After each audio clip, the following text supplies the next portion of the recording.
All right, Ty, it's great to have you with us today.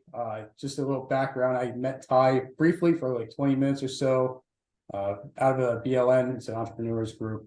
And I know you have an incredible journey to share, and I appreciate you coming on to share your journey.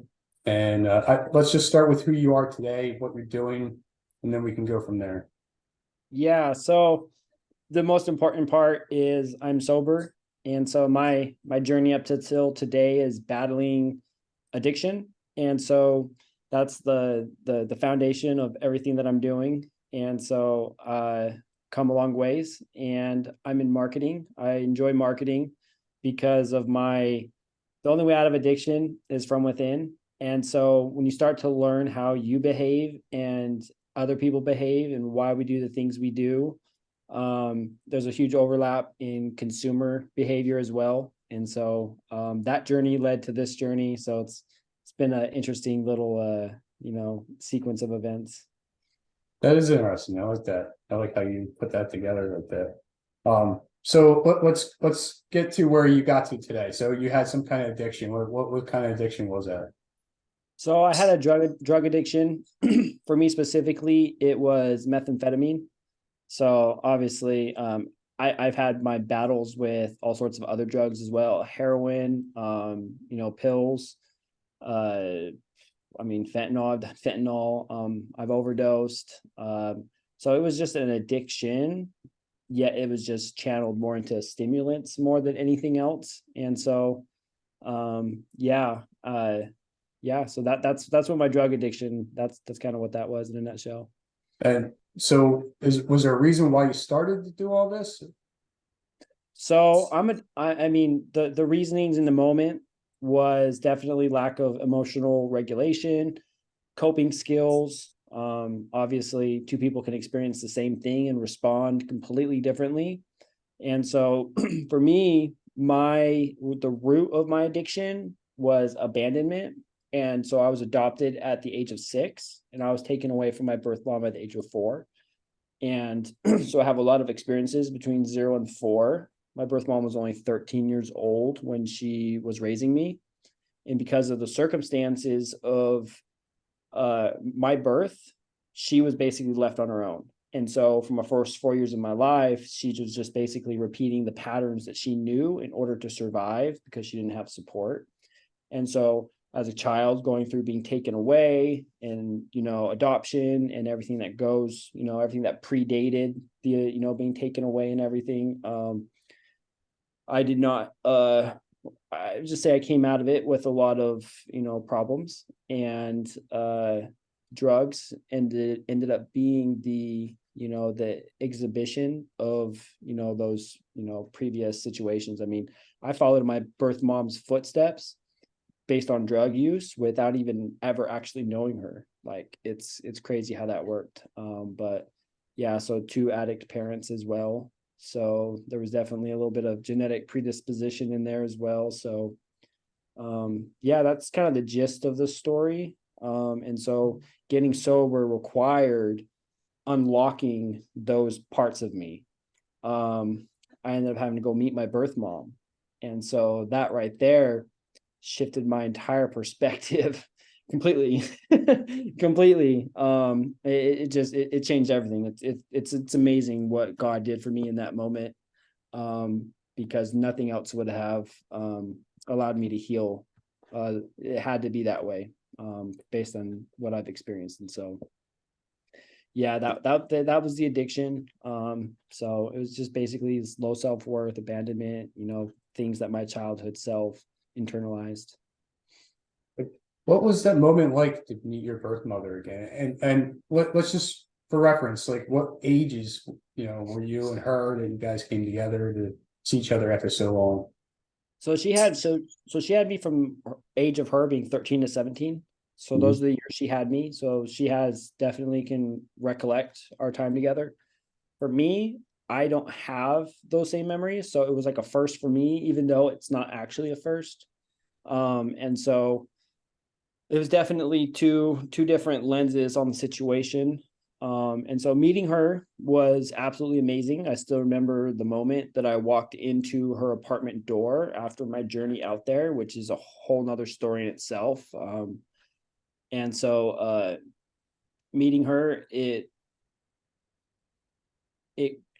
how do I say it? It closed loose ends, and it brought closure and understanding to a situation that, unless you were like cognitively there, you could not possibly know. And so seeing how her life has unfolded since, understanding more about where she was at in her life during those moments of time, and then also having been through addiction and seen women in addiction and seen what it does to them, meeting her, it created this like synergistic, like beautiful, like moment of enlightenment, where even where I am today would not have been possible had I not been taken away. And so she was a victim, I was becoming a victim. And so being taken away was like kind of God. That's how I envisioned. God kind of went over there, grabbed me, picked me up, and brought me over here. It was like, okay, let's get some sun over here. There's some water over here. Let's get you sprouting a little bit better over here, like you would with a little seedling or a little sapling. And so I never would have known that had I not met her finally, because up to that moment it was like hatred, anger. Obviously you got the low self-worth, just all the lows that aren't good for you. And so so even though so it was good. It was good.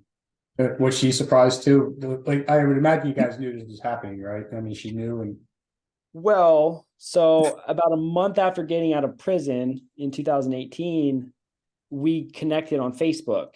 What had happened was in 2015, before I went to prison, I had messaged her on Facebook, but from her account, she never received it, but she received it in 2018. So after I got out of prison, she gets this message from me and she responds to me. And so we started talking. And so it wasn't until, a good 10 months later that I ended up going out there. But I ended up falling back into addiction. And this is another beautiful part of the story. Like, I was deep in addiction before I met her. So like I'm open about it. I'm not shameful about it, but I was an IV user. That's how I would use drugs. So I was basically as far as you can possibly go with an addiction. And I came to a moment where it was like, hey, my car's about to get repoed. My phone just got shut off. I'm literally as far down into my addiction as I have ever experienced, which is for me is the needle. Once I got on the needle, it's like, okay, there's really nowhere else to go from here except a prison. And so I mean, since we had been reconnected, I reached out to her over like a month and a half before then. I'd be like, hey, like if I came out there to get clean, start over, change up my environment, like would that be okay? And my car had already been repoed one time. So I was about to get repoed a second time, but this time I didn't even have my phone service. So I was like, oh crap, this is about to go down really fast. Because once I lose my car, what is my drug addict mindset going to be? And so at that point, it's going to be like, well, I have nowhere to go but down. And so in that moment, I ended up choosing to just up and leave one night. I just literally up and left one night, didn't even have gas money. I had $13 to my name, overdrafted my card, put my gas in my car, and I just started driving out to Kentucky where she was at. And so it was even just looking in hindsight now, that journey, I didn't have anything I needed. I didn't have the money for it, but I had some skills and some knowledge. And so I would hop Walmart to Walmart and I'd do these little audit jobs and they'd pay me like $8 to $14 per Walmart. And that's how I got across country. I just did a bunch of those jobs and I would sleep in Walmart parking lots. I would get everything I need at Walmart. I would use Walmart too, because for the apps, I could connect to Wi-Fi. So I had to have a phone. And so as I look back into it, like, yeah, it's just amazing how it all happened. And in the moment, you don't realize what's really at play. But then, years go by and you're looking at this painting that was just painted over the past years. And you're like, oh my God, like I could never have intricately created, that avenue and that path. And it's like, it's impacted multiple people. So many people have been impacted in good ways. Obviously, pain teaches us. So there's some pain in there, but it's, it's crazy. So I don't know if I answered your question, but like it was I didn't realize that I was going to meet her. I never realized it, but God knew I needed it. And yeah, so it's been amazing. Good. And you didn't have it planned. Like you just went up, got up and pretty much just went, Yep. which is great. Um, and as you said, things just happen for a reason, right? And you just went, and Oh yeah.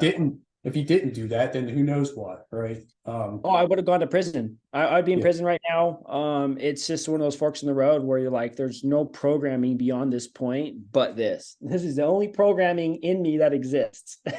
And time again, I've tested that programming, and that's the only output every time.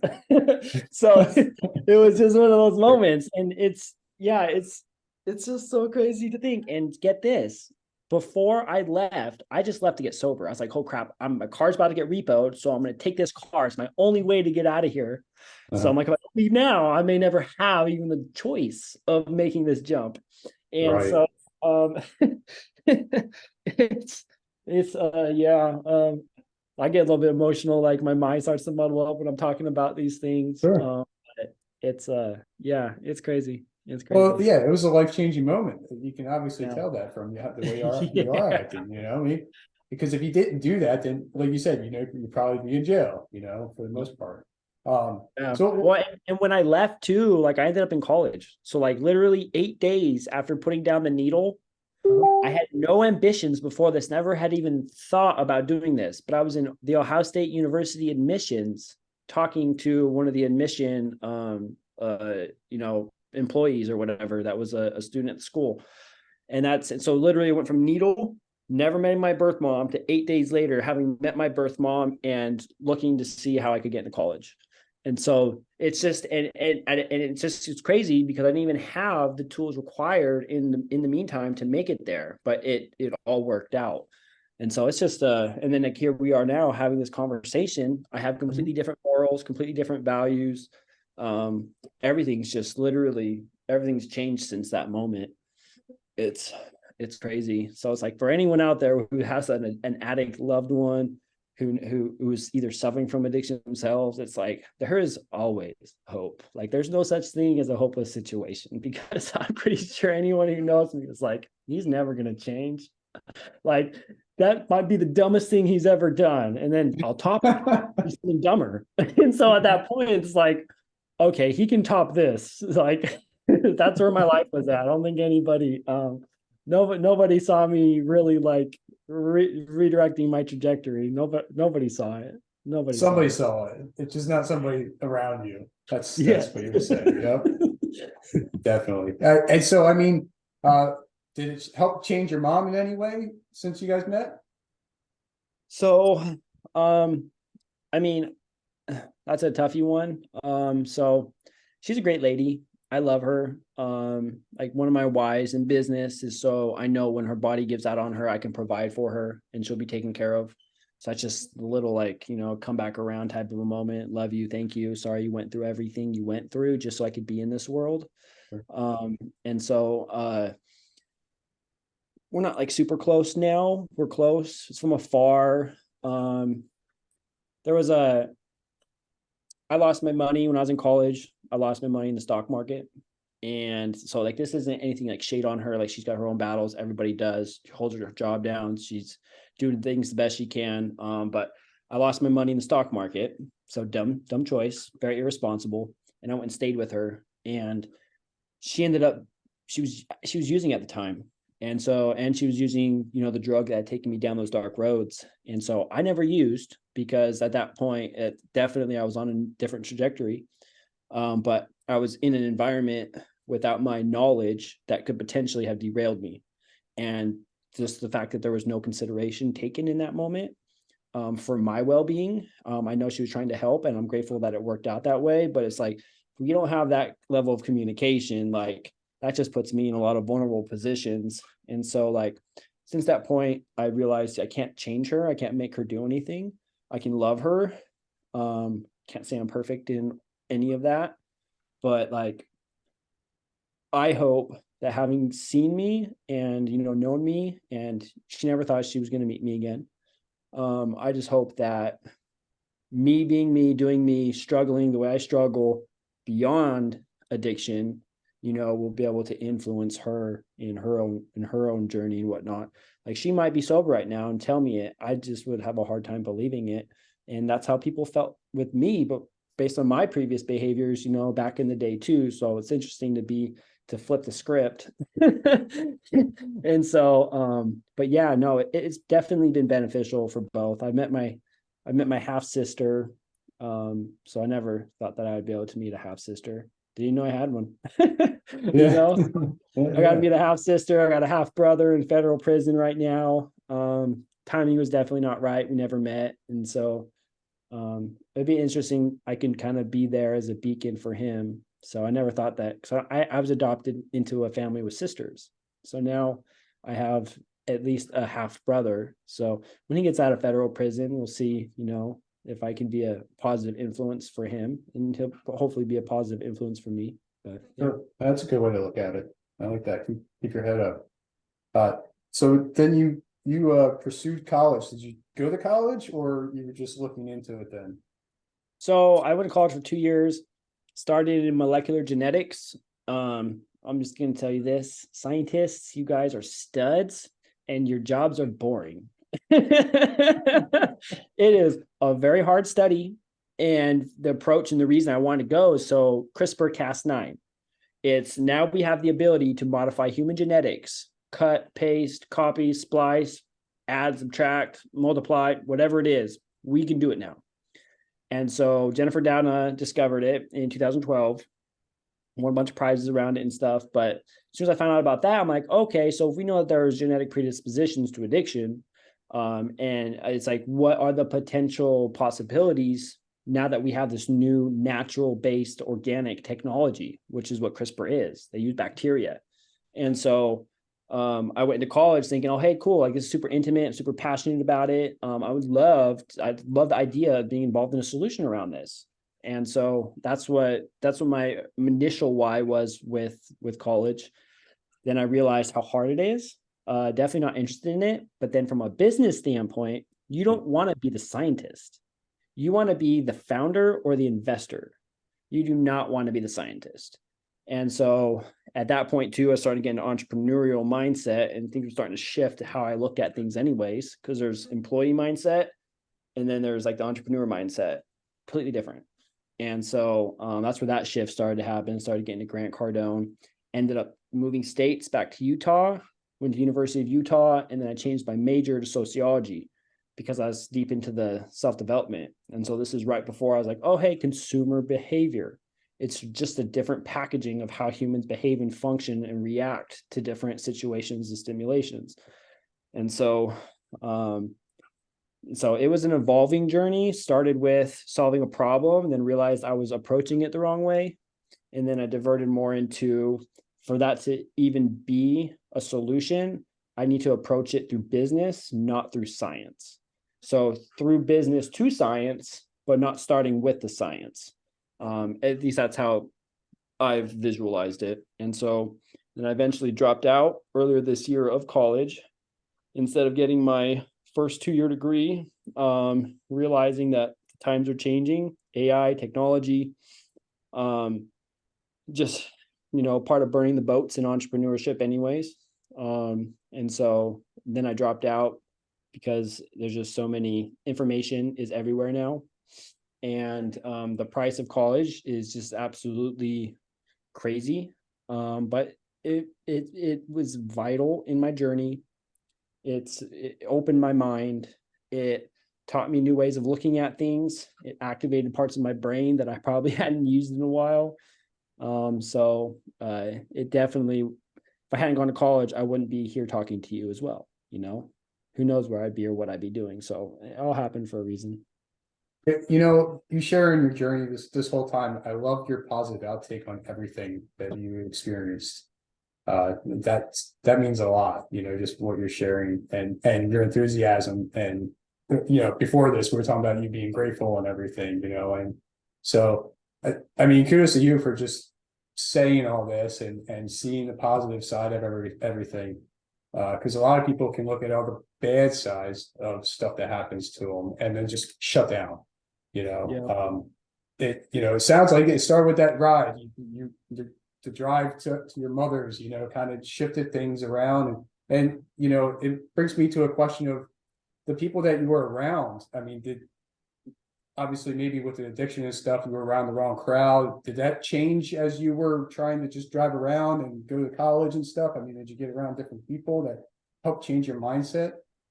So, well, definitely. And once you like study sociology, you realize how impactful every person you interact with is. Like literally, like we should almost treat our social interactions as like a mathematical equation. That is what you're going to become, what you're going to think about, what you're going to talk about. The ideas that you get that didn't come from yourself, they all stem from these external, factors. And so, environment, as out of all my experiences from like addiction, homelessness, incarceration, just trying to be a real person, being a real person, all those different things, like environment is so important.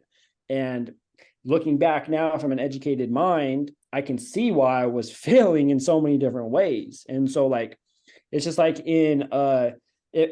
if everyone around me has the same problems I have versus has different problems or new problems, and I've already solved the problem that I have, completely different outcomes. And so like, without a doubt, you change your network, you change your environment, you change the people whose opinions that you are seeking any sort of validation from. You change all of that, you change everything. But before that, if you change your belief system and your value system, everything else will change beyond that as well, too, which will include the people around you.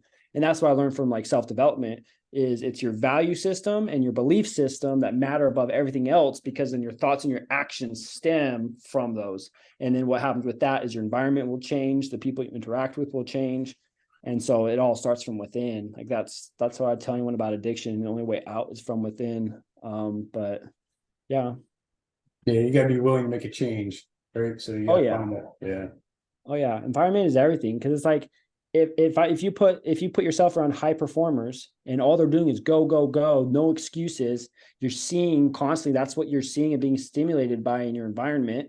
If the people that you're talking to are, have a similar mindset of achieving what you're trying to achieve or aspiring to things beyond just average or normal, well, that's what you're going to be influenced by, And so like when you're in addiction, you're being influenced by people who are probably have the same dysfunctions as you. You're putting yourself in congregations of people that aren't, thinking of can I serve the world? How can I add value to other people?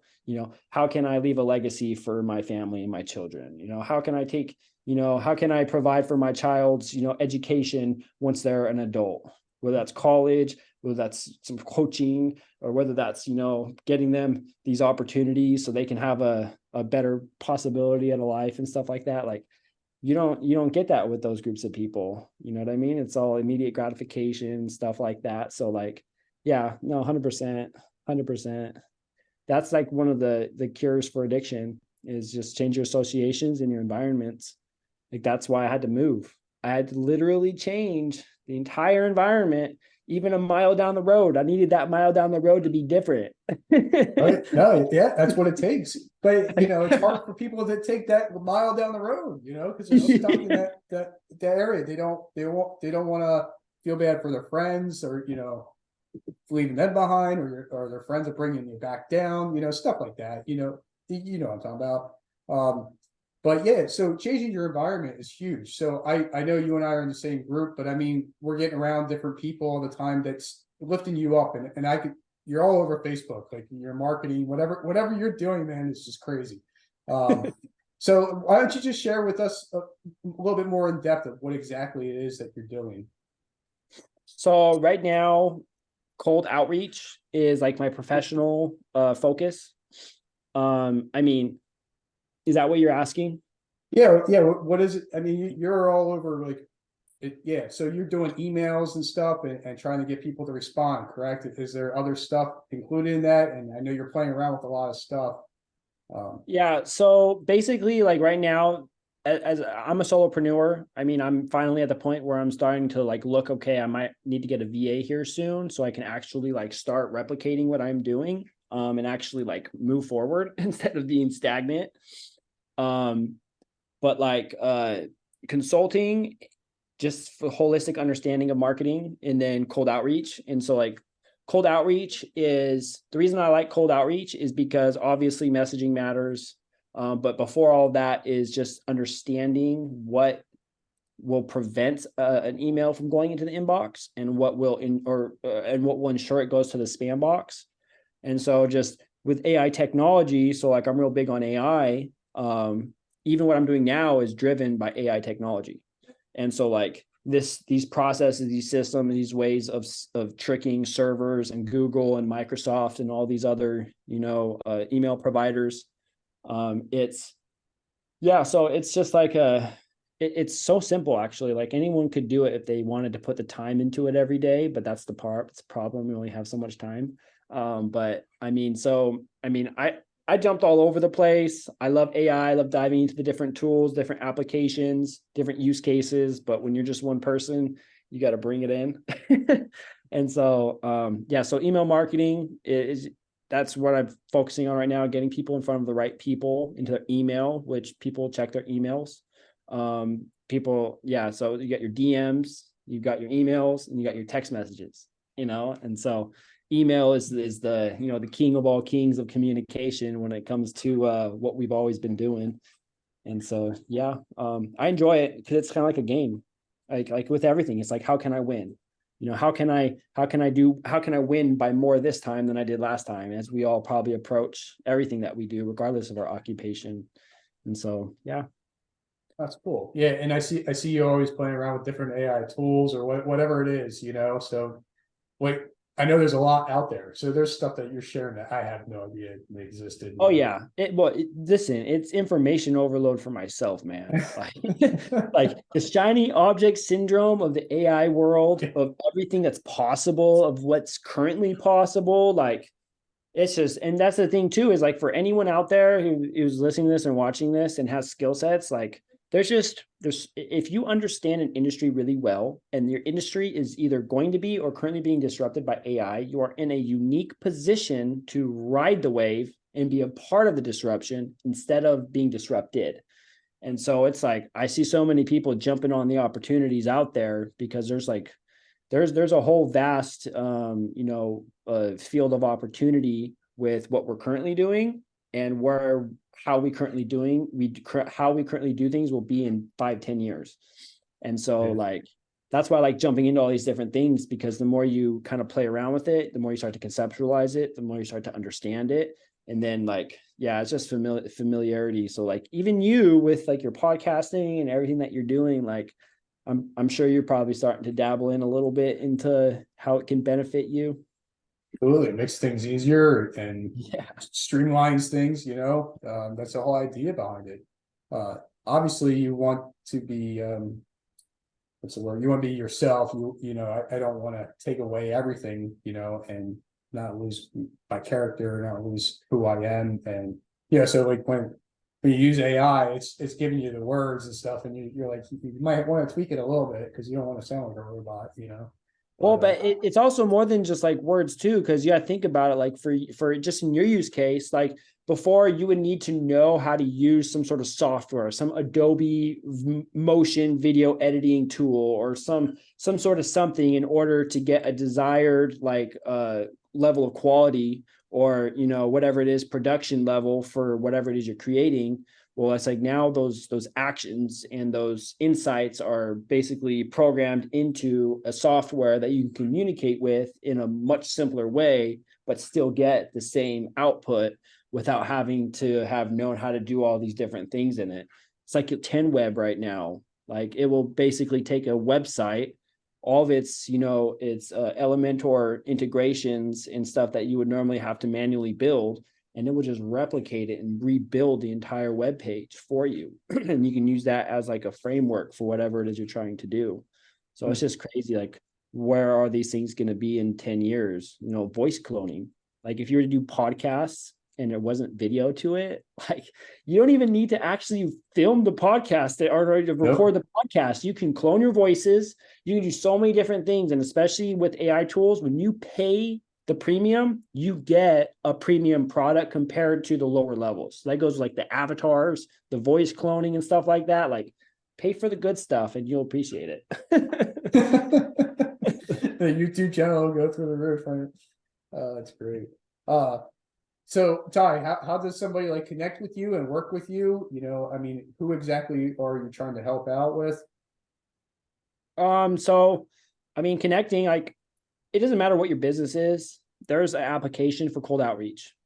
I thoroughly enjoy showing people how to do something without even needing me. Like, you want to put the time into it, I'd be more than happy to give you the information that I need in order to do my job. And so, like, reaching out to me isn't always, and it's like someone going through addiction as well. Like, if you're going through addiction, if you have a loved one who's going through addiction, understanding the lenses of those who have lived it, whether it's like the loved ones or the person themselves, like, we love providing whatever it is type of support or anything like that. Like, that's just a part of giving back to like our old broken selves in a sense.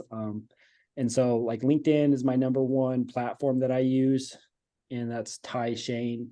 I have two emojis. I mean, my website, omnimetamarketing.com, Facebook, Ty Shane.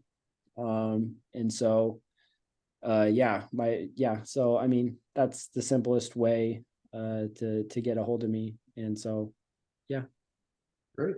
Yeah, and I'll put all that in the show notes and stuff. And so what this is the question I ask everybody at the end here for you. So what are three key things you learned and used along your journey? Number one is reverse engineering. If you want to know how to get to where you want to be, you need to be able to define where it is you're trying to go, work backwards. And so that's like a big part of my journey right now, because I want to be in politics. Well, why the heck am I in business? Well, there's reasons. And so that's my reverse engineer.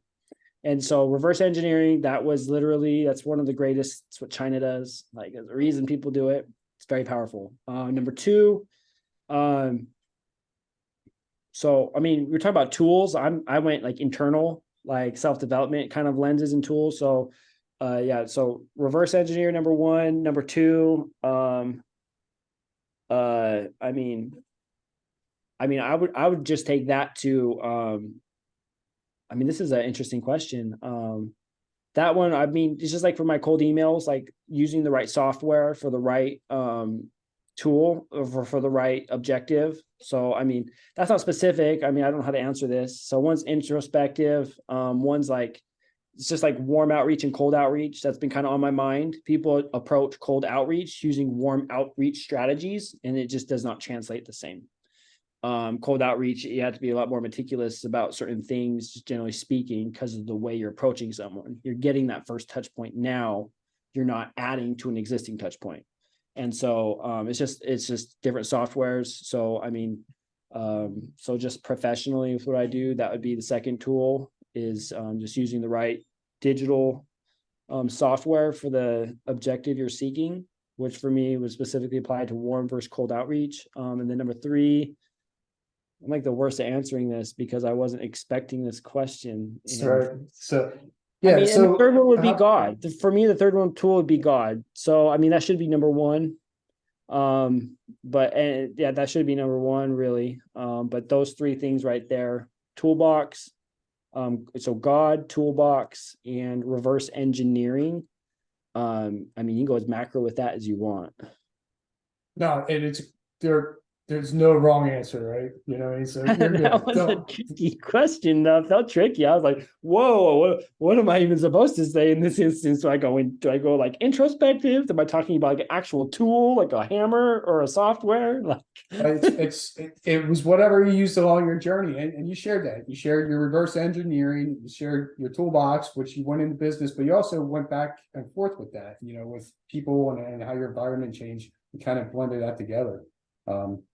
And then God, you mentioned God. So yeah, I mean, I hear it all the time. So no, that was great. Ty, I appreciate you coming on, being open, honest, vulnerable, all the above, you know, sharing everything. And, you know, it's been a pleasure having you on. I appreciate it. yeah, thank you. So it was great being on. Appreciate your time and for thinking of me, Jonathan. Thank you. Sure. Thank you. Okay, awesome.